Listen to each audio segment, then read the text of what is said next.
Hey everybody, I'm attempting my first Redneck homemade do-it-yourself AC machine.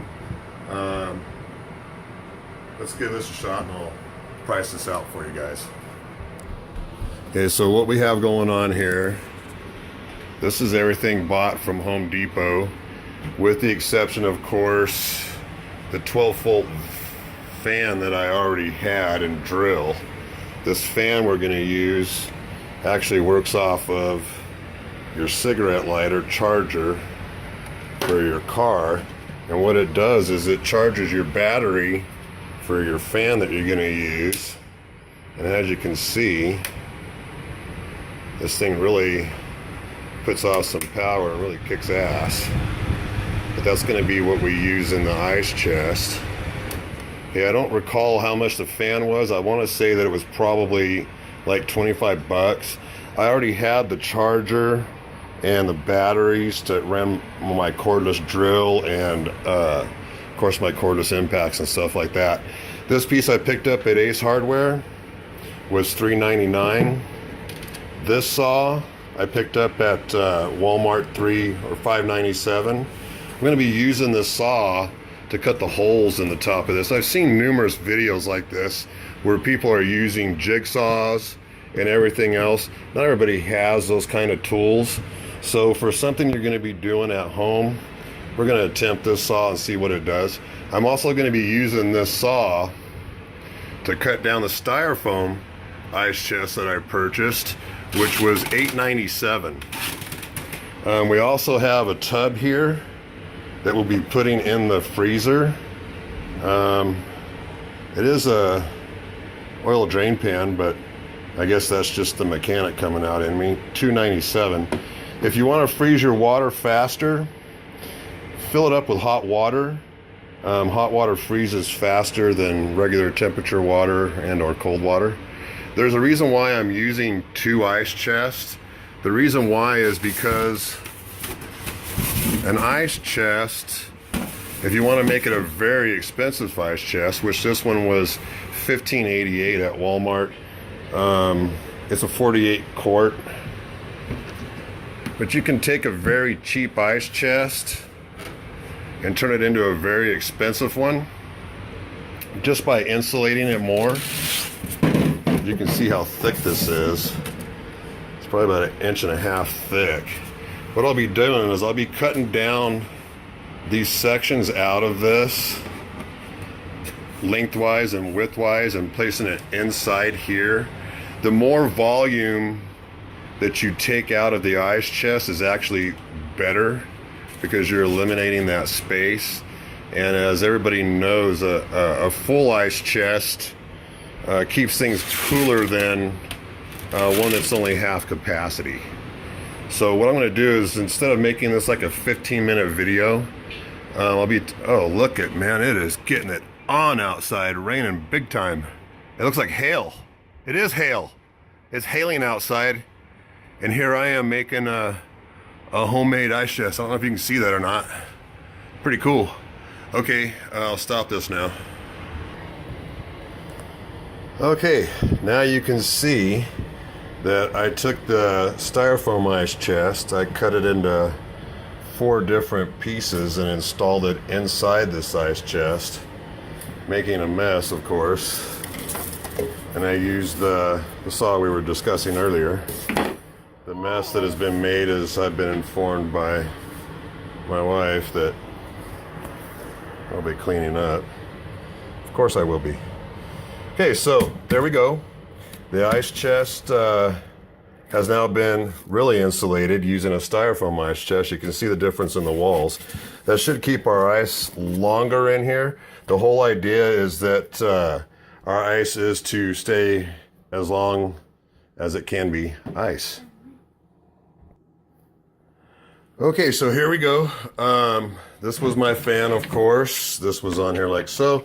This particular fan, you can use numerous different ones, but this one being already battery packed, that, you know, plugs into your cigarette lighter and to charge the battery for it.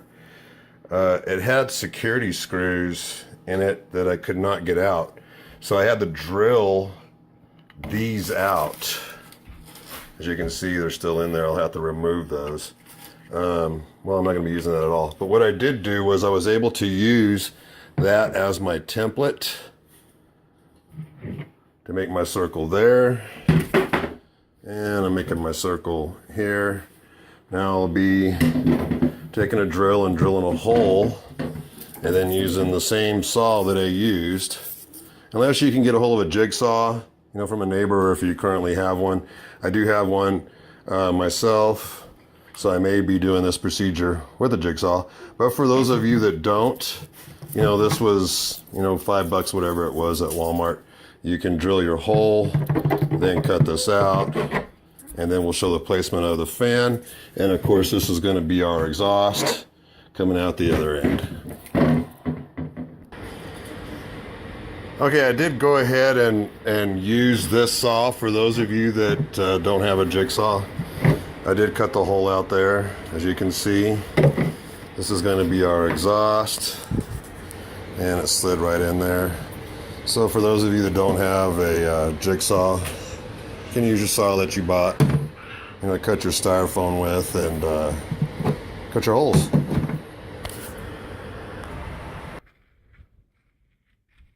Okay, as you can see, I brought my project outside. One of the things that I forgot to mention is that what we should do first, before cutting our hole out, is to drill our holes for our bolts so that we don't cut the hole out and not leave a way to secure this to the top. I purchased these at Walmart when I purchased everything else. They're $4.97. They're the cool ones where once you drill your holes through, this is of course going to be expanded when you have the lid off. Makes for a nice support up on that. So I'm going to go ahead and drill those holes out.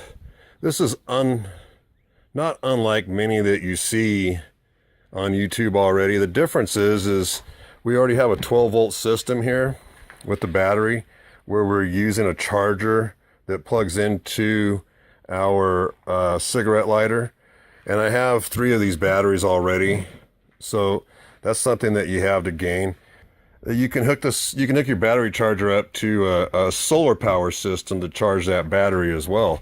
So you're not necessarily using, your car charger all the time. That's that.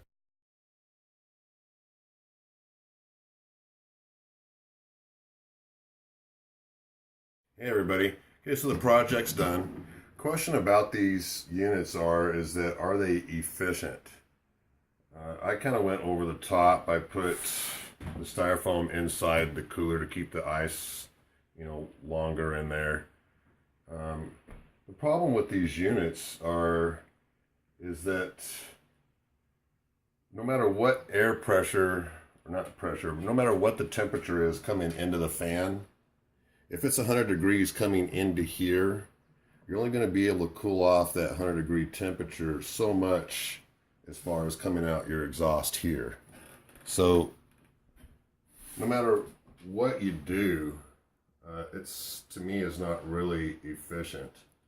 If you're looking to cool off like your living room, it may work in a small van or RV.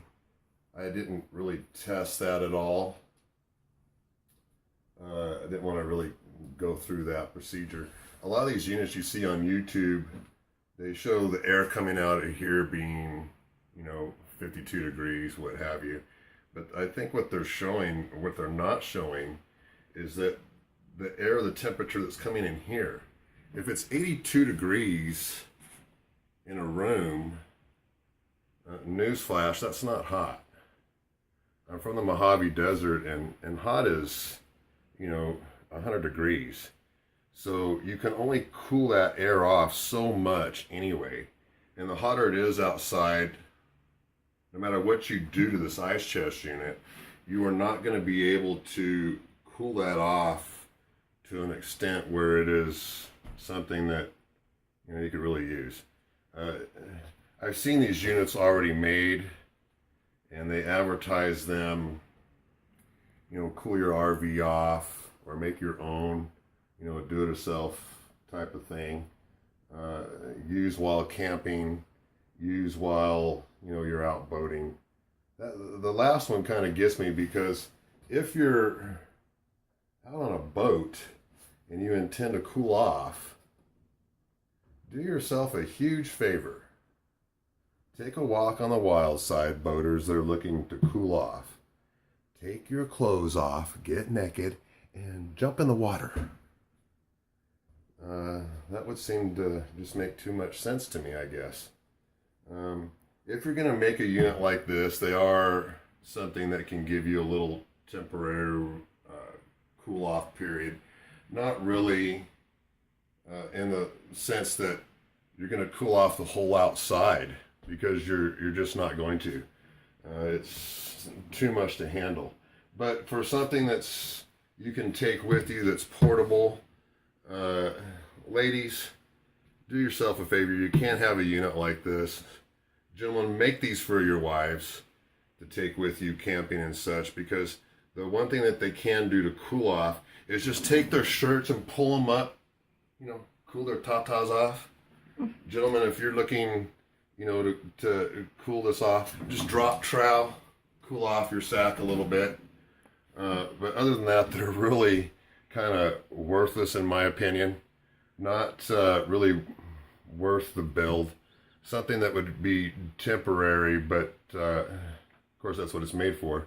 But as far as efficiency goes, to be off the grid type of thing, really not worth your time. Fun project, still something fun to do, a fun build, but as far as cooling off, not really. Thank you. Danny Coyle out.